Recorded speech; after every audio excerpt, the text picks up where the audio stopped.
안녕하세요. EBS 뉴탐스랑 한국지리의 이은지입니다. 벌써 우리 51강이죠. 자, 51강 오늘은 강원권에 대한 이야기를 해볼 건데요. 이 강원도는요, 우리 그 유럽에서는 좀 스위스와 같은 곳이라고 선생님은 생각을 합니다. 스위스도 정말 산이 많죠. 강원도도 우리나라에서 남한에서 특히 가장 산지 비중이 높은 지역입니다. 또 그만큼 아름다운 자연 경관을 가지고 있고요. 그래서 스위스도 예전에는 너무 이 산지 지역이 많다 보니까 그야말로 먹을거리는 매우 부족했습니다. 하지만 최근은 현대에서는 그런 아름다운 자연 경관을 바탕으로 관광 국가로 아주 고소득을 높이고 있는 지역이죠. 자, 강원도도 마찬가지입니다. 예전에는 농사에 아주 불리한 지형 조건과 기후 조건을 가지고 있기 때문에 아주 척박한 지역이었습니다. 하지만 지금은요, 우리나라에서 아주 대표적인 관광 지역으로 떠오르고 있죠. 제주도 못지않게 아름다운 관광 자원을 가지고 있고요. 관광객들도 점점 증가하고 있는 지역입니다. 선생님도 아주 좋아하는 지역인데요. 오늘 우리 강원도 어떠한 내용으로 다룰지 그림 먼저 하나 보고 시작하도록 하겠습니다. 자, 지금 이 추전역이라는 기차역인데요. 지금 이 추전역은요, 정기적으로 열차가 서는 그러한 역은 아니고요. 간이역으로서 가끔 이 태백 지역에 눈꽃 축제가 있을 때 관광열차만 잠깐 서는 그런 아주 작은 역입니다. 하지만 이제 한국에서 가장 제일 높은 역으로서 지금 장소 마케팅으로 관광객을 불러일으키는 그러한 지역인데요. 선생님 스위스 갔을 때 융프라우 유후라는 그런 기차역이 있었습니다. 그런데 항상 3,500m가 넘는 고도까지 올라가는 몇 시간 동안 계속 방송에서 탑 오브 유럽이라고 계속 방송을 하고 광고를 하는 거예요. 그러니까 선생님도 세뇌가 돼가지고 여기가 유럽에서 제일 높구나 이러면서 세뇌가 됐었는데 우리 강원도도 이제 세계화해야죠. 그래서 국제화해야 되기 때문에 여기 이제 영어 팻말로 탑 오브 코리아 이런 것도 하나 적어놨으면 좋겠다는 바람을 가져봅니다. 아무튼 지금 기차역의 해발 고도를 보니까 아주 상당히 높죠. 자, 그래서 우리 오늘 배울 강원권은요, 그야말로 해발 고도도 높고요. 그 다음에 그런 고도가 높은 산지 지역이 많은 태백산맥을 품은 그런 강원도 지역으로서 우리가 공부를 해볼 겁니다. 자, 그래서 오늘 배울 첫 번째 내용으로서 먼저 우리 강원권은 어디에 위치하고 그리고 어디까지 그리고 지역적으로 어떻게 구분될 수 있는지 먼저 보도록 하겠습니다. 자, 일단 위치를 보시면요, 우리나라 중부 지역, 그죠? 세계 구분을 했을 때 중부 지방에 해당하고요. 중부 지방의 동쪽에 위치를 하고 있습니다. 그리고 어떻게 구성되어 있냐면 일단은 큰 틀을 잡으면요, 이 강원권이 이 태백산지를 중심으로 우리가 이야기를 해볼 수가 있죠. 우리 몸에 여러분 등에 척추가 이렇게 지나가죠. 근데 그 척추에 붙어 있는 살이 어때요? 별로 많지 않죠. 그래서 이게 여러분 척추라고 생각하면 이게 등살 아주 작게 붙어있는 이 등살, 요 정도가 이제 영동 지방이 될 텐데 태백산지가 이 강원권의 핵심 축이 되는 겁니다. 그리고 그 주변에 아주 많은 산지, 해발 고도가 한 1,500m 이상이 되는 높은 산지가 강원도를 구성을 하고 있죠. 자, 그 다음에 우리가 강원도의 범위는요, 예로부터 이 천령관이라 그래가지고 우리 북한의 천령관이라고 아주 높은 고개가 있었죠. 그래서 그 천령관을 중심으로 관북과 관서와 관동으로 나눴을 때 바로 관동 지역에 해당하는 곳이 강원권입니다. 그런데 그 구분 말고요, 방금도 얘기했듯이 이 태백산맥을 기준으로 오른쪽을 우리가 영동으로 그리고 왼쪽을 영서로 구분하는 구분 방식도 여러분들이 알고 있어야 됩니다. 그래서 이 강원도는 하나의 행정구역이지만 사실 영동과 영서는요, 사용하는 언어라든지 그리고 문화라든지 음식 문화, 그 다음에 그런 게 엄청나게 많이 차이가 나요. 왜냐하면 워낙에 이 고도가 높기 때문에 각 서로 지역 간의 교류가 거의 없었다고 합니다. 그래서 오히려 영동 지방 사람들은 이 북한 지역 한경도 사람이라든지 이런 경상북도 사람들과 더 교류가 활발했고요. 영서 지방 사람들은 경기 지방 사람들과 더 교류가 활발했다고 얘기를 합니다.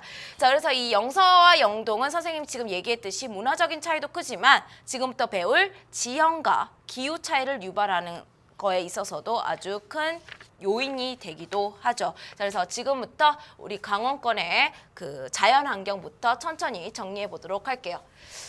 자, 강원도 지역은 지형하고 기후에서 좀 더 시간을 많이 할애할 것 같은데요. 먼저 지형에서 차근차근 우리 산지 지형부터 보도록 하겠습니다. 먼저 주요 산맥은요. 태백산맥이죠.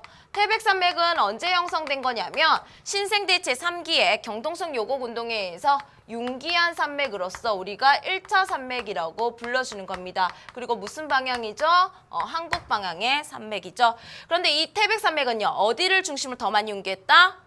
마찬가지로 동쪽을 중심으로 더 많이 융기를 했죠. 그래서 동고서저의 지형을 가진다는 것, 동쪽의 경사가 더 급하다는 거 알고 있으면 되겠고요. 그래서 산맥은 태백산맥만 알고 있으면 되는 지역입니다.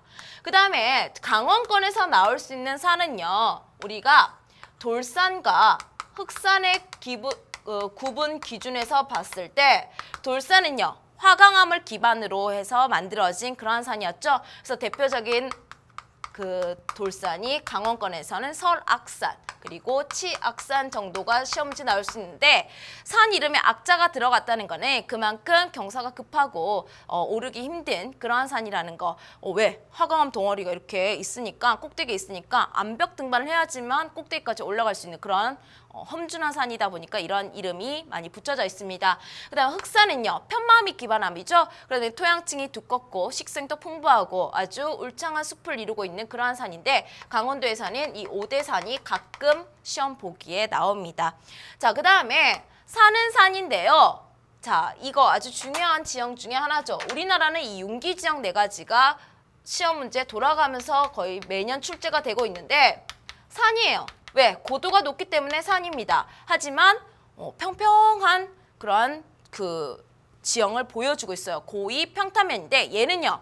원래는 평지였습니다. 그런데 신생대 제3기 경동성 요곡 운동이 일어날 때 마찬가지로 융기를 하는데 그 평탄면이 그대로 유지가 되면서 융기를 했다. 그래서 고위 평탄면이 바로 융기 지형으로서 우리가 지금 첫 번째 배울 거고요. 영서 지방에 주로 분포를 하죠. 자, 그 다음에 이제 두 번째 하천을 정리해 보도록 하겠습니다. 하천은 동고서정 지역 때문에 영동은요. 유로도 짧고요. 그 다음에 유역 면적도 좁죠.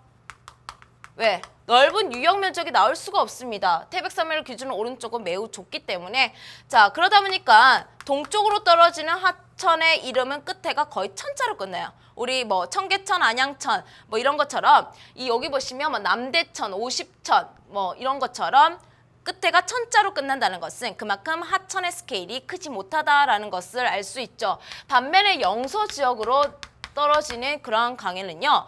뭐 북한강도 있고요. 남한강도 있고요. 그 다음에 한탄강도 있고요. 여러 가지 우리나라에서 아주 큰 줄기를 이루는 그러한 대하천들이 이 강원도 태백산맥에서 발원을 해서 이 경기도 지역으로 흘러나가죠. 아무튼 영서지방의 하천은요. 유로가 길고요. 유역 면적도 넓게 발달합니다. 그래서 뭐 우리나라 주요 대하천들이 서쪽으로 흐르지만 그 대하천 중에 우리 한강의 시작점, 북한강과 남한강이 바로 이 태백산맥에서 시작되는 것도 알고 있으면 좋겠죠. 자, 특히 이 영서 지역은요, 하천의 중상류 지역을 이루고 있다는 것도 우리가 알 수 있는데 아직까지 강원도 지역이 있기 때문에 하류는 아니고 다 중상류에 해당을 하죠. 그런데 여기서 또 우리가 융기 지형을 2가지를 잡아낼 수 있습니다. 우리나라 하천 중상류에는 이런 형태의 하천이 발달하고 있죠. 감익 공리하천, 얘도 융기 지형이었고요. 그 주변에 발달하는 하안당구 또한 융기 지형이었죠. 자, 그래서 융기 지형 하나, 둘, 셋 나왔습니다.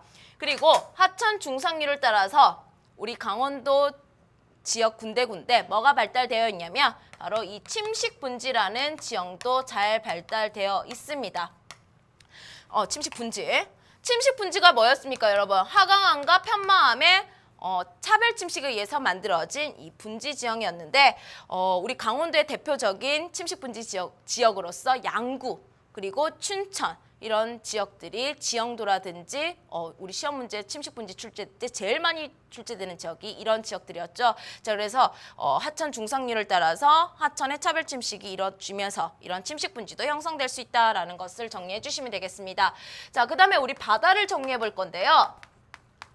자, 당연히 바다니까 바로 동쪽밖에 없겠죠. 강원도의 바다는 다 동해와 관련된 이야기입니다. 근데 여러분, 동해라는 바다는 뭐가 활발한 바다죠? 그쵸? 파랑의 작용이 매우 활발한 바다입니다. 그럼 반면에 파랑이 활발하면요, 그 조류의 영향력은 상대적으로 더 적은, 파랑하고 조류는 반대로 갔죠. 자, 그래서 서해는 파랑의 영향력이 적으니까 조류가 센 거였고요. 조류의 영향력이 큰 거였고요. 아무튼 파랑에 의해서 침식 작용이 일어나서 만들어진 이런 해시계라든지 그 다음에 뭐 시스텍, 씨앗치 등등등 여러 가지 침식 지형이 아주 잘 발달되어 있습니다.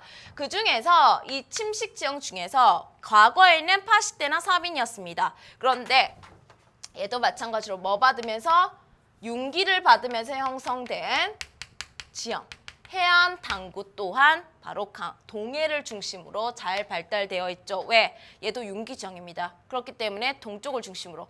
여러분 잘 보세요. 지금 윤기 지형 4가지가 싹 다 지금 동해안을 따라 동쪽, 강원도를 중심으로 발달되어 있죠. 그래서 나중에 선생님 여행사 차리면 윤기 패키지 상품 만들 거라 그랬잖아요. 그죠? 왜? 윤기 지형 4가지를 강원도로 가면 다 볼 수 있습니다.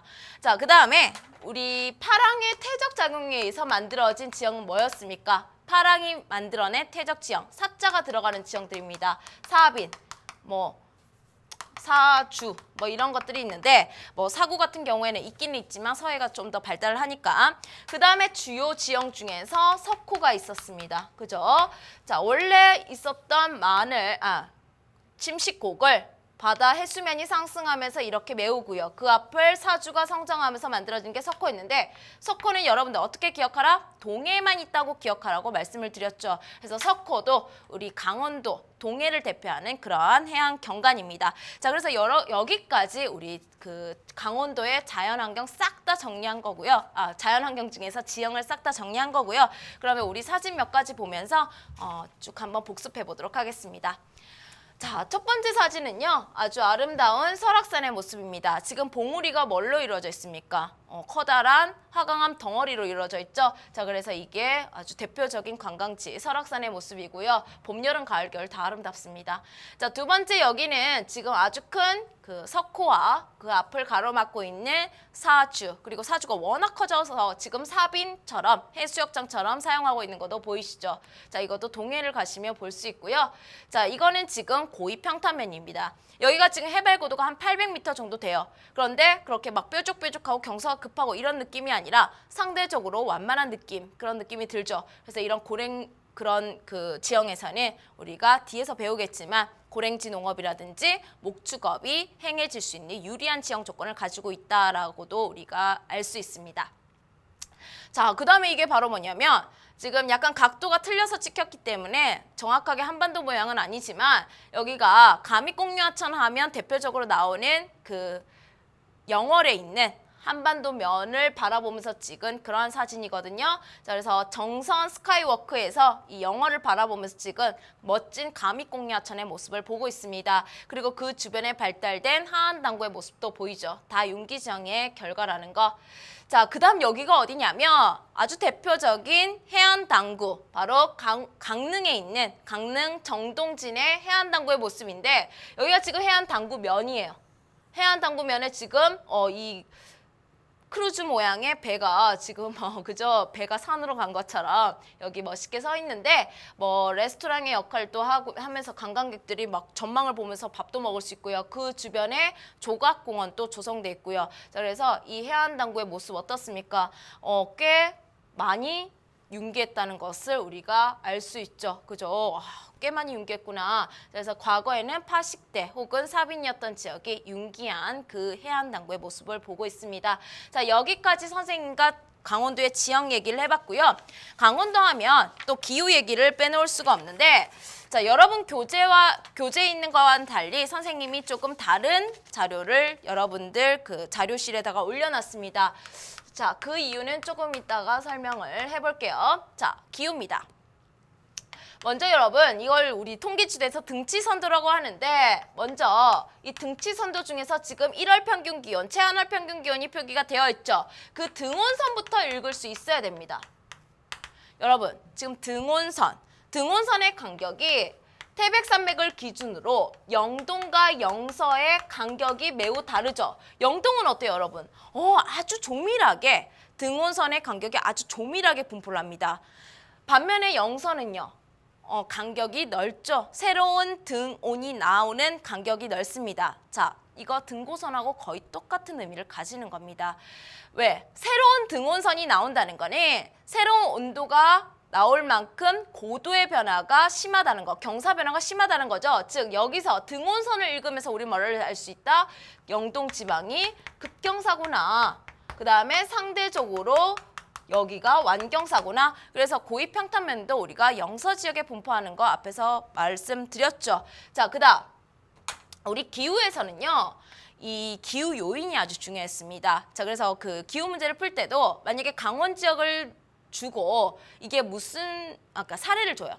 강원도의 사례, 뭐 지역과 지역 간의 사례를 주면서 이게 무슨 기후 요인 때문에 발생한 사례냐, 결과냐라는 문제가 나올 수 있죠. 자, 그래서 자, 첫 번째, 강원 지역의 기후 차이를 일으키는 주요 기후 요인으로서 수륙 분포에 대해서 이야기해 보도록 하겠습니다.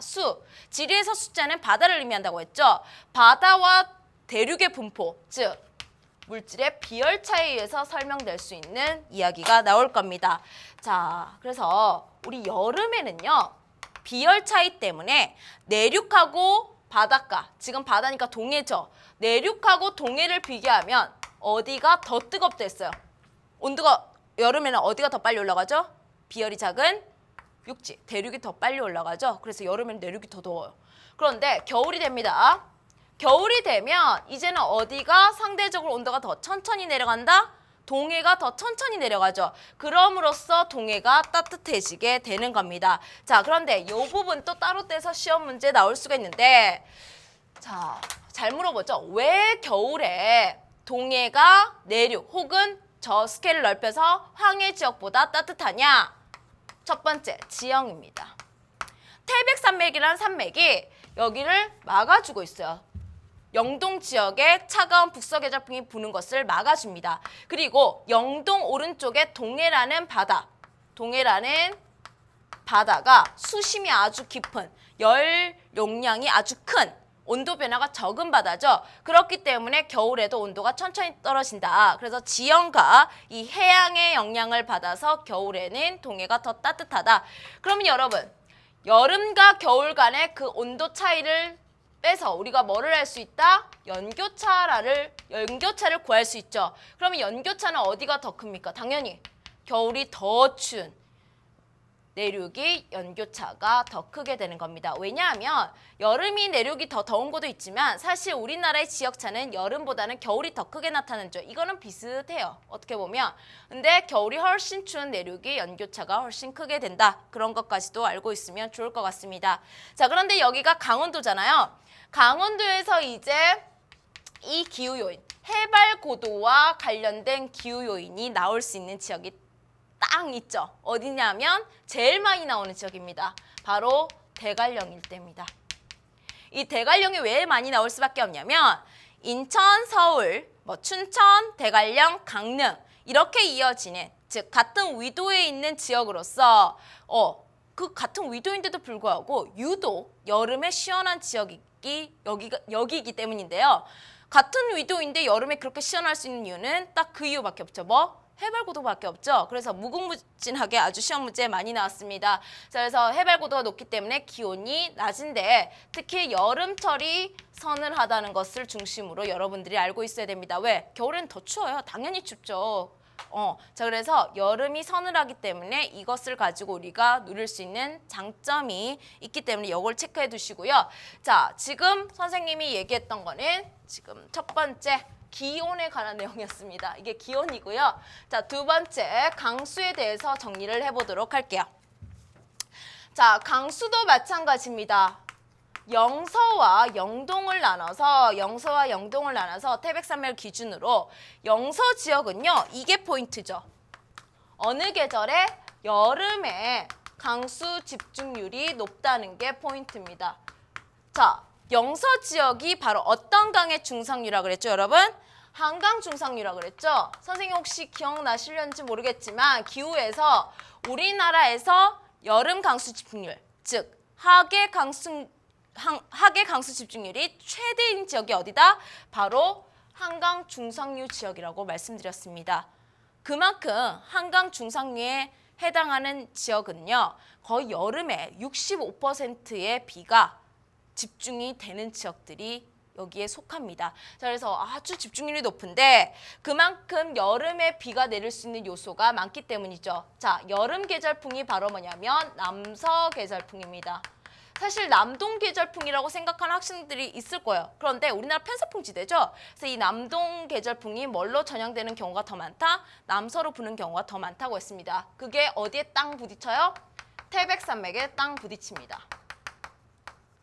자, 우리나라는 이 풍향과 지형으로 설명되는 지역이 다우지가 형성된다 했죠. 우리나라의 다우지는 싹 다 무슨 성 강수로서 설명된다? 지형성 강수로서 설명이 된다고 했습니다. 자, 그래서 여러분 이거 영선인 하계 강수 집중률이 높다는 거 한번 정리해 주시면 되겠고요. 그다음에 영동 한번 보도록 하겠습니다. 영동은요, 여름에도 꽤 비가 많이 와요. 영동을 대표하는 도시로서 강릉이 있는데 강릉은 태풍도 여기를 많이 지나가기도 하고요. 뭐 가끔 부는 뭐 북동 기류라든지 이런 거에 의해서 바람 바지가 되면 또 비가 옵니다. 아무튼 여름에도 꽤 강수량이 많은데 여기서 더 포인트는 뭐냐면 겨울에도 다설지라는 거죠. 다른 지역은 겨울에 강수량이 아주 적은데 여기는 그래도 꽤 된다는 겁니다. 그러면 여기는 어떻게 해서 겨울 다설지가 될 수 있냐? 자, 겨울은 대부분은 북서 계절풍이에요. 그런데 여기가 왜 시험 문제 많이 나온다냐면 북동풍이 불 때 다설지가 되는 곳이기 때문에 시험 문제 아주 많이 나온댔죠. 마찬가지입니다. 북동풍이 따뜻한 동해 바다를 일단 지나요. 그러면서 엄청난 수증기를 흡수하죠. 그런데 그 수증기가 너무나도 차가운 겨울바람이 바로 흡수되기 때문에 비구름도 아닌 눈구름이 돼요. 그리고 그 눈구름이 무슨 산맥에 땅 부딪히면서 마찬가지로 오른쪽에서 태백산맥에 땅 부딪히죠. 그러면서 마찬가지로 지금 풍향과 지형, 바람과 지형의 결합으로 지형성 강설로서의 형태로 이 영동 지역이 우리나라 대표적인 다설지 세 군데 중에 한 군데가 됩니다. 울릉도, 그다음에 영동 지방, 소백산맥 서사면 이렇게 있었죠. 아무튼 이 영동 지역은 겨울 다설지로서도 기억을 해주셔야 됩니다. 그러면 종합적으로 여기는 여름에만 비가 집중적으로 내리고 그럼 다른 계절은 거의 안 내려요. 그런데 영동은요. 우리나라 모든 지역이 마찬가지지만 여름에 강수량이 거의 50에서 60%가 내리죠. 거기다가 겨울에도 많이 내려주다 보니까 연강 수량은 어디가 더 많다? 영동 지역이 영서보다 많습니다. 자, 그래서 그런 것도 조금 이따가 체크할게요. 자, 그다음 강수까지 했으니까요. 우리 바람 한번 정리해 보도록 하겠습니다. 기온, 강수, 바람 우리 3대 기후 요소 순서대로 정리를 하고 있죠. 자, 강원도에서 뭐니 해도 가장 시험 문제 많이 나왔던 거는 바로 이 바람 때문에 나온 거죠. 높새바람. 높새바람은요. 사실 우리나라 순수 우리말로 북풍을 높바람이라 그러고요. 서풍을 동풍을 새바람이라고 하기 때문에 이 북풍과 동풍의 합성어 바로 북동풍을 가르치는 말이 높새바람입니다. 그런데 봄, 여름, 가을, 겨울 다 북동풍 불거든요. 그런데 높새바람이라고 이렇게 약간 고유명사처럼 쓴다는 거니 북동풍 중에서도 어떤 특정한 시기에 특정한 기단에 의해서 부는 북동풍을 스페셜하게 불러주기 위해서 우리가 높새바람이라는 이름으로 특별히 불러주는 겁니다. 언제?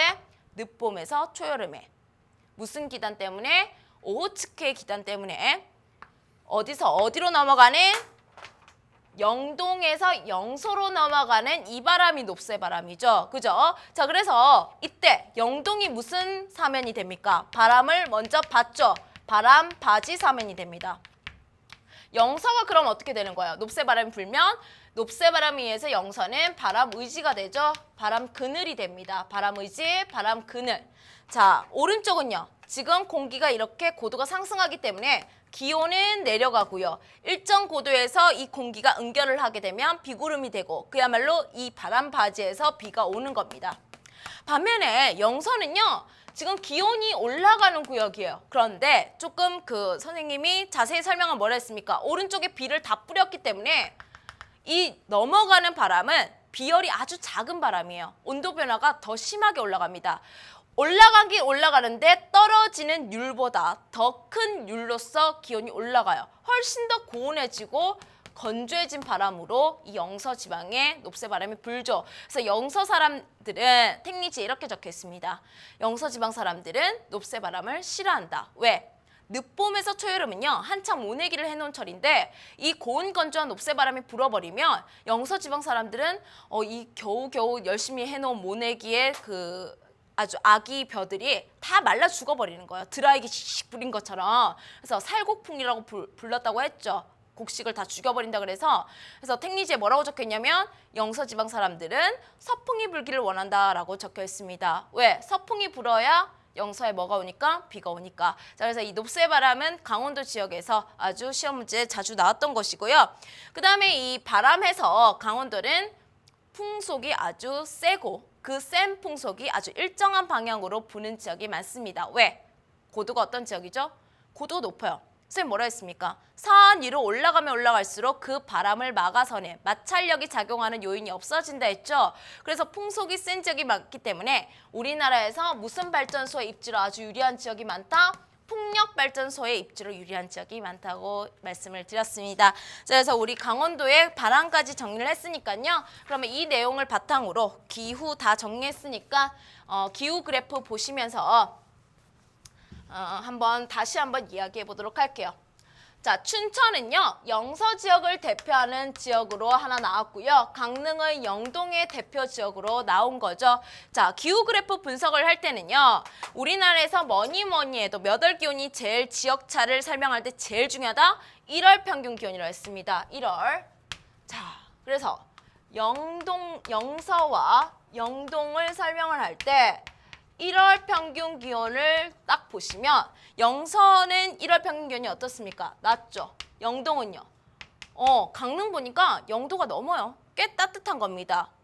중위도 서울과 거의 비슷한 위도인데도 불구하고 서울은 한 마이너스 3도거든요. 근데 강릉은 지금 0도가 넘었습니다. 꽤 따뜻하죠. 자, 그렇기 때문에 연교차도 당연히 어떠냐면 1월 기온이 낮은 지역의 연교차가 크고요. 1월 기온이 높은 지역의 연교차가 작습니다. 왜? 이거 거의 일치한다 했죠? 1월 기온이 낮은 쪽이 연교차는 높고 1월 기온이 높은 지역이 연교차는 작다고 했습니다. 여러분 이 1월 기온 너무나도 중요하고요. 그 다음에 또 한번 보겠습니다. 자, 여름 강수 집중률을 선생님이 물어볼 건데요. 딱 보다시피 춘천하고 강릉 중에서 어떤 지역이 여름에 강수량이 집중되는 비율이 높습니까? 춘천이죠. 그죠? 자, 그래서 하계 강수 집중률은 영서가 훨씬 높고요. 영동이 낮습니다. 그러면 시험 문제에서 하계 강수 집중률 말고요. 동계 강수 집중률이라 나오면 정확히 하살표는 반대로 되겠죠. 그럼 한번 확인해 볼게요. 춘천은요. 12월에 12월부터 1, 2월에 이거밖에 내리지 않습니다. 하지만 강릉은요. 상대적으로 꽤 많이 내리죠. 그런데 여러분 진짜 조심해야 될 건 이겁니다. 우리나라에 아무리 다설지라도요. 다설지라고 할지라도 무슨 계절의 강수량은 못 따라간다? 거기에 아무리 다설지라도 하계 강수량, 여름 강수량은 못 따라갑니다. 그래서 이거 착각하시면 안 돼요. 강릉 일대를 우리가 다설지라고 하잖아요. 자, 그래서 여러분 가끔 착각하는 학생들이 있는데 보기에서도 정말 나오죠. 다설지라고 할지라도 여름 강수량은 따라가지 못한다는 것까지도 체크해 놓으시기 바랍니다. 자, 그래서 우리가 여러 가지 구분 기준으로 한번 분류를 해봤고요. 자, 여기까지 여러분들이 강원권의 자연지리에 대해서 선생님과 정리를 쫙 해본 겁니다. 자, 그러면 지금부터는 강원권의 인문지리에 대해서 얘기를 해볼 건데 그러면 1차 산업부터 정리를 차근차근 해볼게요. 자, 1차 산업. 그래서 우리가 임업이나 어업을 주로 다루지는 않잖아요. 그죠? 그래서 농업만 따로 봤을 때 강원권은 논농사가 발달하기에는 아주 불리합니다. 그래서 제주도 다음으로 밭농사 비율이 높아요. 선생님 지금 비율이라고 그랬죠? 그 제주도는 뭐 양으로 치면은 뭐 다른 지역보다 뭐 그 밭농사 그 양이 아주 적지만 비율로 치면 제주도는 99%가 밭이에요. 아무튼 제주도를 다음으로 강원도가 밭농사 비중이 높다. 자, 그 이유는 뭐겠습니까? 산지 비중이 높고요. 그 다음에 고도도 높고요. 그러다 보니까 기온이 낮죠? 자, 벼라는 식물은 뭐를 좋아한다 했습니까? 고온 다습한 환경을 좋아한다 했는데 고온하지 못하니까 당연히 벼가 자랄 수 없죠. 그리고 평지가 없잖아요. 논 같은 경우에는 평평한 땅이 있어야 이런 논같이 평평한 그 논을 그야말로 논을 만들 텐데 논이 형성되기 어려운 지형 조건까지 갖추고 있습니다. 그래서 밭농사 중심의 농업이 이루어지고요. 그리고 그 밭작물 또한 어떠한 작물이냐면 키울 수 있는 밭작물이 추위에 강할 수 있는 냉량성 작물입니다. 여러분 강원도 가면 뭐 먹고 나요, 여러분? 뭐 닭갈비. 그죠? 그리고 뭐 막국수라든지 뭐 올챙이 국수 들어봤나요, 여러분? 진짜 올챙이처럼 이렇게 생겼는데 그게 옥수수로 만든 거거든요. 그다음에 뭐 감자라든지 뭐 아능찜빵 뭐 이런 거 뭐 약간 그 밀이라든지 옥수수라든지 메밀과 관련된 그러한 음식을 특산품 그 지역 음식으로 먹고 오는 경우가 많을 겁니다. 자, 그래서 왜냐하면 그 지역에서 키울 수 있는 작물들이 이러한 작물들이기 때문에 그거와 관련된 음식이 또 발달하죠. 우리 북한에서 비슷한 이야기를 했습니다. 자, 그런데 과거에는 이런 거밖에 못 키웠기 때문에 강원도는 아주 어떻게 보면 식량 입장에서는 아주 식량이 부족하고요. 먹을 거리가 없어서 좀 가난한 동네였습니다. 자, 그런데 최근에는 고랭지 채소 농업으로 수익이 높아지기도 했죠. 왜? 원래 이 대도시 서울과 교통 조건이 안 좋았기 때문에 이런 그 채소 농업 같은 게 발달하기가 힘들었습니다. 왜? 채소는 신선도가 중요한데 교통 조건이 마련되지 않은 곳에서 않은 상태에서 채소를 키우면 뭐 합니까? 옮기다가 다 상하는데 그런데 뭐가 발달했다? 교통이 발달하면서 이 고랭지 채소 농업이 계속 크게 발전하기 시작했죠. 근데 이미 자연 조건은 잘 갖추고 있었습니다. 어떤 조건? 일단 평탄한 고위 평탄면이 있었고요. 그 다음에 여름철이 시원하다는 다른 지역과 차별화되는 그런 기후 조건을 가지고 있었고요. 거기다가 방금 이야기한 교통까지 발달하면서 발달한 게 바로 고랭지 채소 농업이죠. 자, 그래서 지금 두 번째 자료를 한번 보시면 지금 다른 지역과 수확 시기를 차별화하는 그러한 그 뭔가 차별화 뭐랄까 방법을 두면서 남들이 안 할 때 하는 겁니다. 남들이 안 할 때 하니까 좀 내가 비싸게 팔아도 다 팔려요. 그러니까 고소득으로 수익성을 높일 수 있는 그러한 결과가 나왔죠. 그런데 주의하셔야 될 거는 있습니다. 문제 푸실 때 여러분 이 고랭지 채소를요 가끔 착각을 하는데 채소 농업은 주로 시설 농업으로 이루어지는 거는 맞아요. 근데 그거는 대도시 주변의 근교농업 지역에서 비닐하우스라든지 유리온실에서 하는 거고 여기는요 그냥 맨 땅에서 해도 아주 천혜의 자연 조건을 그대로 이용할 수가 있습니다. 왜? 여름이 아주 시원해요. 그래서 거기다 비닐하우스하고 막 그 유리온실을 해가지고 채소 농업을 짓는 게 아니라 그런 겨울이 아주 추운 지역에서 그렇게 하는 거고 여기다가 고랭지 채소 농업은 시설 농업의 형태로 이루어진다. 그런 복이 나오면 X 치셔야 됩니다. 시설 농업 아니고 노지 재배로 이루어지는 채소 농업 형태고요. 그 다음에 가끔 고위 평탄면이라는 유리한 지형 조건을 이용해서 벼농사가 이루어진다. 이거 재작년 시험 문제 나왔죠. 벼농사가 이루어질 수도 없습니다. 왜? 벼가 아주 싫어하는 기후 조건이에요. 그렇기 때문에 벼농사도 아닙니다. 그래서 거기 조금 주의를 하시고요. 그런데 최근에는요, 이 고랭지 농업이 너무 이렇게 확대가 되다 보니까 그야말로 나무를 베어버리고 이런 농사를 짓는 거라고 그랬죠. 그래서 오히려 큰 홍수라든지 그런 것에는 더 취약해졌다. 그래서 산사태 피해가 예전보다 더 크게 발생한다. 그리고 이 고랭지 농업하면서 막 농약 쏟아붓고요. 비료 갖다 붓고요. 그리고 뭐 고랭지 농업만 하는 건 아니지만 그런 여러 가지 오염 그 원인들이 늘어나면서 그 주변 하천이라든지 토양 오염이 아주 심각해졌다 그랬죠. 그래서 그러한 내용들은 우리가 뒤에서 문제를 풀면서 또 이야기를 해보도록 하겠습니다. 그래서 고랭지 채소 농업이 물론 이러한 긍정적 영향도 있지만 부정적 영향까지도 이제는 알아놔야 된다. 그래서 그 내용 뒤에서 볼 거고요. 자, 그래서 지금 이런 그 최근에는 오히려 재배 면적이 줄어들고 있는 그러한 모습도 보이고 있다는 거. 그래서 사실 이 재배 면적이 줄어들고 생산량이 줄어드는 거는요. 사실 값싼 수입산의 영향력이 좀 크죠. 수입산이 너무 값싸게 들어오고요. 그 다음에 기후변화의 영향도 꽤 큽니다. 실제로 뉴스를 보니까 지구온난화가 되면서 고랭지 채소 농업이 그야말로 고냉지가 아니래요. 더 이상. 평지 못지않게 여름에 더워서 막 병들고 병들어 죽는 채소가 늘어나면서 더 이상 유리한 기후 조건이 아닌 지역이 늘어나고 있다고 합니다. 그래서 지구온난화 하면서 한번 언급해 드렸죠. 그래서 생산량도 줄고 재배 면적도 줄어드는 그러한 자료를 여러분들이 보고 있습니다. 자, 그다음 두 번째는 이제 자원 영역에서 우리가 또 정리를 한번 해보도록 하겠습니다. 자, 그나마 자원에서 강원도가 조금 할 얘기가 많죠. 왜? 남한에서는 그나마 풍부한 지하 자원을 가지고 있는 지역입니다. 그래서 대표적인 자원이 뭐냐면 첫 번째로 석회석이 있죠. 석회석 한번 복습해 보도록 하겠습니다. 석회석 뭐죠? 어느 시대?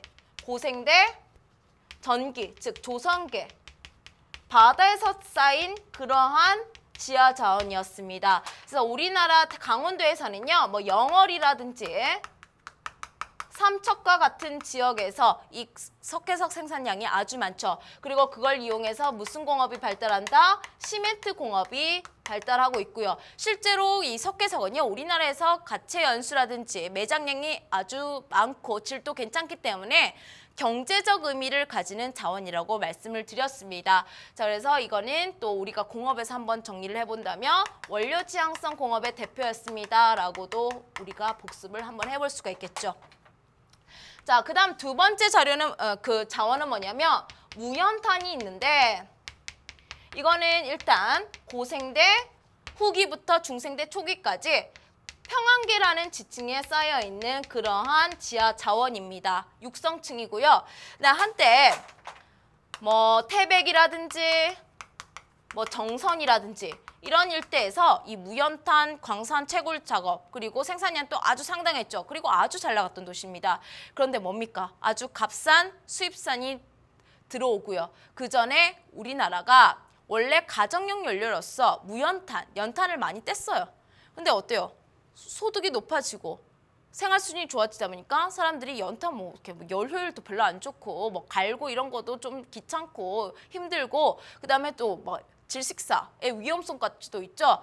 자, 그러면서 가정용 연료가 석탄이 아닌 석유, 그다음에 천연가스 이런 식으로 변하다 보니까 무연탄에 대한 소비량이 급격히 줄어듭니다.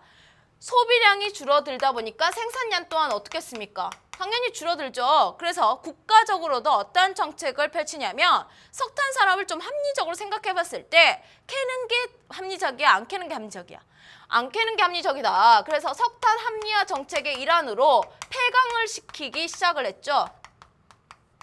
자, 그래서 이 지역들이 아주 많이 쇠퇴했습니다. 그래서 경제적 의미에서 기술적 의미로 그 자원의 의미가 바뀌기도 했죠. 최근에 재개발을 한다고는 하는데 많이 생산량이 그렇게 많지는 않습니다. 자, 그 다음에 텅스텐이라는 자원이 있어요. 이 텅스텐은요, 금속 강물이죠. 금속 강물입니다. 한때 우리나라 주요 수출품 중에 하나였고요. 그 다음에 상동, 강원도 영월군에 있는 상동이라는 지역에서 꽤 많이 생산을 했었고요. 마찬가지로 무연탄처럼 생산을 중단했다가 최근에는 수입산 또한 너무 가격이 비싸져서 재개발을 추진하고 있다는 것도 알아두시면 되겠습니다. 자, 그런데 이런 지하 자원뿐만 아니라 21세기에는 이 신재생 에너지 측면에서도 우리가 강원도에 대해서 이야기해 볼 수가 있죠. 자, 신재생 에너지에서 강원도가 가지고 있는 강점은 바로 이 수력과요. 그 다음에 풍력입니다. 앞에서 언급해 드렸죠. 수력 발전이 입지를 하려면 큰 낙차와 풍부한 유량이 있어야 되는데 이 조건을 잘 갖추고 있는 곳이 바로 우리 남한에 사는 강원도입니다. 자, 그래서 유리한 자연 조건을 가지고 있다. 자, 근데 수력 발전 여러 가지 유형이 있거든요. 그 중에서 조금 스페셜하게 나올 수 있는 지역이 강릉에 있는데, 강릉이 유역 변경식 발전소로서 지형을 극복한 발전 양식으로 하나 나올 수가 있고요. 그 다음에 그 양양이라는 곳이 있죠. 양양이 바로 그야말로 양수식 발전소로서 나올 수가 있는데 국내 최대 양수식 발전소입니다. 이거는 뭐 앞에서 자세히 안 했지만 기후 조건, 우리나라가 여름에만 비가 오기 때문에 수력 발전에 그렇게 유리한 기후 조건은 아니잖아요. 그 기후 조건을 극복한 발전 양식으로서 이 양수식 발전소가 있는데 양양에 아주 큰 발전소가 있습니다. 그 다음에 풍력 발전소는요. 고도가 높기 때문에 바람이 아주 세다 그랬죠. 그래서 강원 지역이 전국에서 풍력 발전 생산량이 가장 많고요. 그 다음이 어디로 했습니까? 그 다음이 경북이었고 제주가 3위권이라 그랬죠. 자, 그래서 풍력에서도 우리가 이야기해 볼 수 있는 게 있다는 거. 자, 이제 여러 가지 한번 자료를 보면서 복습을 해보도록 하겠습니다. 자, 무연탄 생산량 변화인데요. 그 강원도는 실제로 지금 80년대 후반부터는 생산량이 급감하고 있다는 거. 그래서 태백이라든지 정선의 인구도 마찬가지로 급감을 했었죠. 자, 그 다음에 이거는 지금 현재 강원도 일대에 건설되어 있는 좀 진한 색깔이 현재 건설되어 있는 풍력발전소의 그 분포고요. 좀 연한 하늘 색깔은 예정지입니다. 아무튼 그만큼 풍력발전에 유리하다는 것도 알 수 있고요. 자, 그래서 여기까지가 우리가 그 2차 산업 혹은 1차에 관한 이야기를 해봤습니다. 자, 그런데 뭐니 해도 강원도의 발전은요. 여기서 아마 기대를 해볼 수가 있을 것 같습니다. 바로 3차 관광산업과 관련된 이야기인데요. 지금 보시다시피 좀 꾸준히 관광객이 증가하고 있는 모습을 보이고 있습니다. 그리고 강원도의 산업 구조를 보시면요. 전국 평균과 비교했을 때도 강원도는 이 3차 서비스업의 비중이 높죠. 그런데 조금 조심할 필요는 있습니다. 강원도의 이 생산액 자체가 전국과 비교했을 때 턱없이 적기는 해요. 그리고 이 서비스업이 여러분 서비스업이라 그랬을 때 막 최첨단 뭐 막 고부가치 뭐 이런 것만 생각하시면 안 되고 서비스업을 우리가 두 가지로 나눠볼 수가 있었죠. 생산자 서비스업과 소비자 서비스업으로 우리가 나눠봤었습니다. 그러면 이제 느낌 왔죠? 강원도는 이 둘 중에 뭐가 비중이 월등히 높을까요? 얘가 월등히 높죠. 그죠? 왜 생산자 서비스가 발달할 수 있는 그러한 여건도 잘 안 갖춰져 있고요. 필요성도 거의 없습니다. 그러면 소비자 서비스업의 예를 한번 생각해 보니까 뭐가 있었습니까? 음식업, 뭐 숙박업, 도소매업. 자, 이거 다 무슨 지역에서 발달할 수 있는 내용이죠? 관광 지역에서 발달할 수 있죠. 관광지 가서 우리 음식 사 먹어야 되고요. 잠도 자야 되고요. 거기 가서 뭐 관광용품도 사와야 되고요. 그죠? 자, 그래서 이러한 거와 관련된 소비자 서비스업 중심으로 발달될 지역이라는 것도 여러분들이 체크를 해 두셔야 됩니다. 자, 그래서 다른 산업들도 한번 보시면 제조업의 비중은 전국 평균에도 한참 못 미치고요. 상대적으로 농림어업과 강업의 비중이 좀 있기는 한데 워낙에 전체 양 자체가 작기 때문에 농림어업에서도 그렇게 크게 생산액이 많다고는 볼 수가 없습니다. 아무튼 전체적인 산업구조 한번 봤고요. 자, 그래서 관광업이 발달하고는 있는데 어떻게 발달을 하고 있냐면요. 뭔가 제도약의 의미로 관광업이 발달하고 있다고 한번 보시면 될 것 같습니다. 지금 여기는요. 과거에는 탄광 지역이었습니다. 그런데 지금 어떻게? 지금 이 사람들 지금 살아있는 사람 아니에요, 여러분. 지금 그 뭐라 해야 될까? 그 모형이라고 해야 되나? 그냥 가짜 사람이거든요. 과거에 그 탄광에 들어갈 때 이렇게 들어갔다는 것을 보여주고 있는 거고요. 그래서 그 강원도에는 태백에 바로 석탄박물관이 있죠. 그리고 요즘 보니까 초등학생들 뭐 일반인들을 대상으로도 이런 뭐 갱도 체험이라든지 뭐 광산 체험 같은 체험 관광도 시행을 하고 있는 것을 봤습니다. 자, 그 다음에 두 번째 사진을 보면 이거는 이 태백과 정선 일대에는요. 무연탄과 석회석을 실어 나르는 산업 그 철도가 발달을 해 있었습니다. 그런데 이 지역이 쇠퇴하니까 이 산업철도 또한 필요성이 없어졌겠죠. 효용성이 떨어진 겁니다. 그러면 레일은 그대로 있고 쓸모는 없고, 그래서 아이디어를 낸 게 바로 이 레일 바이크예요. 그래서 아빠들이 죽어나는, 그죠? 아빠 달려 뭐 이러면서 애들은 막 웃고 이런 건데, 자, 이런 레일 바이크와 같이 새롭게 변화를 추구하면서 관광지화시킨 예입니다. 자, 그 정선에 가면은 이게 재밌는 게 있다고 하는데 선생님도 한번 가봐야 될 것 같아요. 자, 그 다음에 여기도 마찬가지죠. 천혜의 자연 조건, 평탄한 적당히 경사가 있는 고위 평탄면 지역에, 그리고 여기 다설지라는 기후 조건을 잘 이용을 해서 이런 스키장 같은 것이 많이 분포를 하는데, 뭐 스키장이라든지 골프장이라든지 이런 레저 시설들이 지금 강원도에 급속히 지금 증가하고 있습니다. 아무튼 이런 관광 자원도 풍부하다는 거. 그래서 이 평창은요, 정말 그 설질이 가장 좋은 뭐 온도를 갖추고 있는 그 달이 2월인데 그 달에 동계올림픽을 개최한다고 하죠. 그래서 2018년 동계올림픽 개최지로서 평창도 기억을 해두시기 바랍니다. 자, 그래서 여기까지 선생님과 강원도 얘기를 쭉 해봤는데요. 어떻습니까, 여러분? 강원도 꼭 한번 가보고 싶죠. 그래서 지금 앞에서 선생님이 조금 비중 있게 다룬 거는 뭐냐면, 강원도는 조금 전반적으로 자연지리 쪽에 비중을 많이 뒀습니다. 그리고 나서 농업, 뭐 자원, 그 다음에 공업은 얘기를 거의 안 했어요. 왜냐하면 공업에 관해서는 좀 강원도가 할 얘기가 좀 없기 때문에. 하지만 새롭게 도약하는, 새롭게 발전하는 강원에서 이 관광산업에 대한 이야기를 조금 했죠. 그래서 왜 관광산업이 이러한 형태로서 발전하는지, 이러한 예시가 왜 이렇게 나올 수 있는지, 과거에는 이랬는데 쇠퇴하면서, 하지만 그것을 재활용한 혹은 잘 적극적으로 활용한 예로서 우리가 관광지를 몇 가지 봤습니다.